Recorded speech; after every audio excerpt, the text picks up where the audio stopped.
Hey, my brother. Hey, my brother. Hey, listen. I hope you don't mind, but I the recording thing that I was doing didn't record anything, man. Do you mind doing that quickly, recording just a few points? We can touch over back what we were talking about. No, go ahead.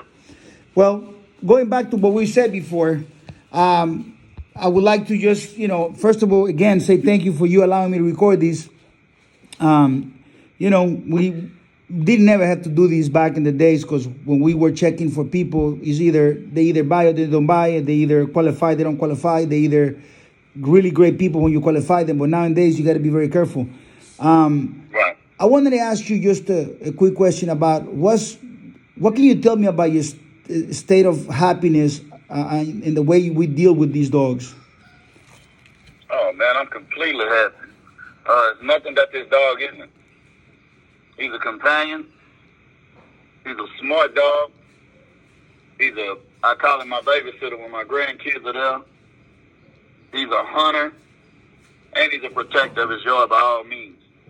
I mean, you get the greatest of all the dogs all in one.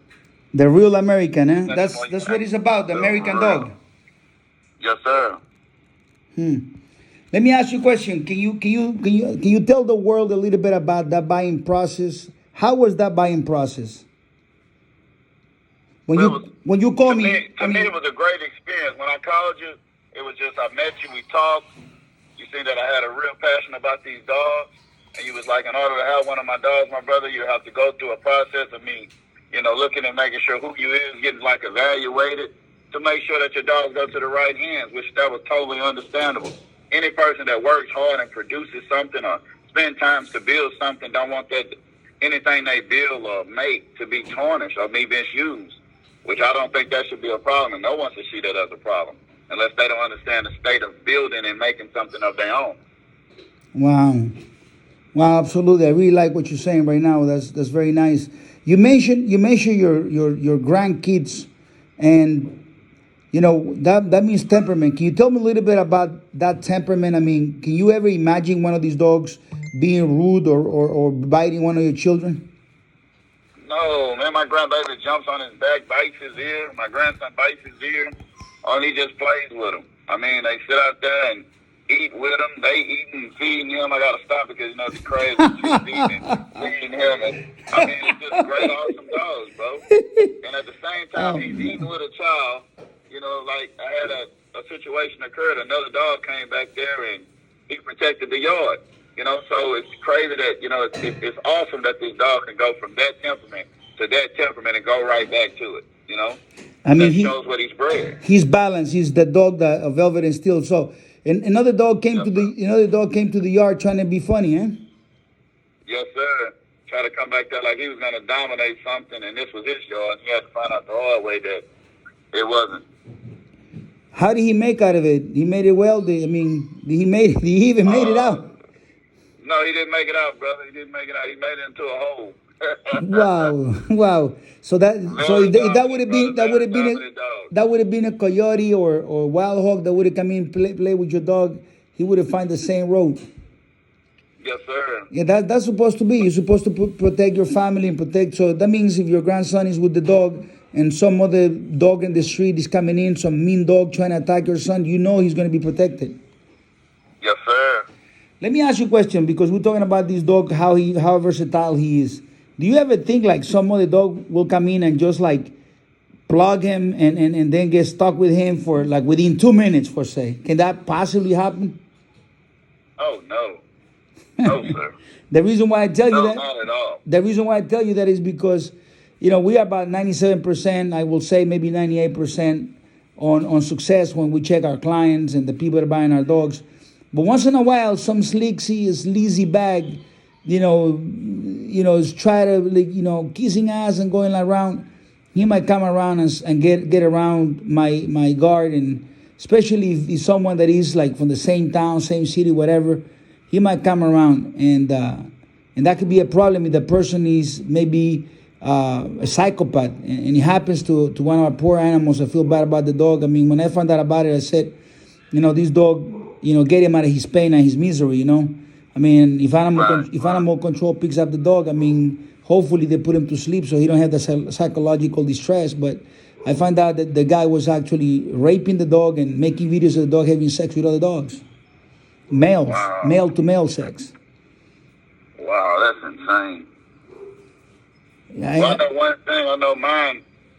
I wouldn't have to worry about that at all. but that has to do a lot with the type of person you are, my friend. You know what I'm saying? The dogs are like children. You know, if you raise them properly, they're going to be the same way. But it's up to you. You know how you raise them as well. That has to do a lot with it. I mean, listen, you went through this situation, and you and I talked about. You know, I called you a few times when you were going. You know, I'm very glad, and I remember when you were worried about this cancer. How the dogs were behaving through your cancer ordeal? Oh man, it's like they sensed it. It's like they sense my pain and sense my weakness, because when you're taking that chemo, bro, you weak. So when I would go out there just to spend time, which was part of my therapy process that my doctor had recommended, and it was so awesome that the dogs picked up on it before I could really know about it. And they were just there for me, bro. Wouldn't jump on me, man. They would just kind of lay on me and, you know, just show me love, bro. And it was awesome that those dogs could really, you know, be real strong companions like that with me. Firsthand, I dealt with it, you know, going through this. And they're just awesome, bro. It's nothing bad you can say about these dogs, bro.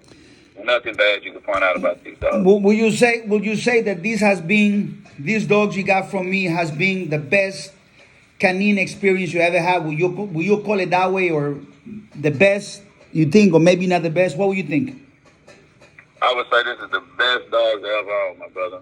Best dogs ever owned.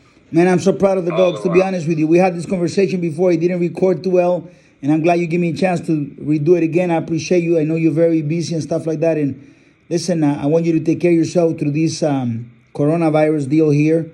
And, you know, you're an exemplary person. And, you know, these dogs are for you forever. I mean, your children will have puppies out of these dogs. And you'll teach them the right way. Don't share them. Don't sell them to breeders. The breeders just want to just milk their genetics and sell them to anybody. But you got to go. You got some gems with you there, brother. And I told you. Listen, I got a mail. I you remember the time I said, listen, you got a mail here that you are going to be extremely happy. You remember that time? Yeah, I remember that, my brother. I was like, you sure? You for real, bro? He's like, yeah, my brother. I'm telling you, you're going to love it. I told you, I said, man, I love him. And I told you, I said, the moment you get him out of the kennel, you know you got a good one. Yes, sir. Believe it or not, all the litter mates out of that breeding, all the litter mates, all of them are doing awesome. All of them. Wow. 100%. And that's genetics, bro. Yeah, genetics. That's genetics, man. It makes me very happy, brother, and it makes me happy. You know, I wish that everyone that I come around will be like you or some of my best clients that I have and great people around. You know, I love the fact that you in Texas. I have a tremendous amount of love and respect for Texas. I had some really enduring and I will say learning times in Texas. And some of my best dogs were born in Texas. and so I could say that some of my best friends, including you, are still in Texas. So I really appreciate you, brother. Appreciate your time. Appreciate you passing on this legacy to your children and grandchildren. And I do appreciate you also taking your time and passing on this legacy to other folks that are listening to this message and not listening to you, because I didn't call you or tell you I'm going to pay you for this message and please nothing. I'm going to give you free this or free that. If you do this, this is all on your own. Right. And it's a true, honest support and a testament to our relationship and these dogs. Yes, sir. That's all it is. True testimony of these dogs, bro. The greatest dogs in the world, man. Chico Lopez dog. The mad scientist of the dogs, bro. Mad scientist, my friend. Listen, you can't be mad scientist if you don't got the lab, the genetics to work with, the options. You know, we don't have to go out looking for somebody else's dogs as options for breeding programs. Matter of fact, everything that we have is dogs that we have in the inside. We did purchase. Obviously, we started with some great dogs from the very past. And some bloodlines, which I chased these bloodlines, back since 1993. So, but I'm very, very happy, my friend. Listen, the future is great. People are coming. We're getting a lot of support from a lot of people like yourself. And more than anything else, you wouldn't believe the effect when people, they have compassion and say, wow, really? You guys are like, and then we have our great friends that are not even into pedigrees or anything like that, that they just love the dogs. They love what we represent. We represent this, the greatest American Pitbull Terriers at a global elite level for the greatest humans in the planet. Greatest humans. And I believe it or not, you are one of those right at the very top. And I really appreciate your time. I really thank you for coming here and letting the people know the stuff that you said. Thank you so much, brother. I really do, from the bottom of my heart. Thank you. No problem, my brother. Anytime. I appreciate you, my man. Bye-bye. All right, bye.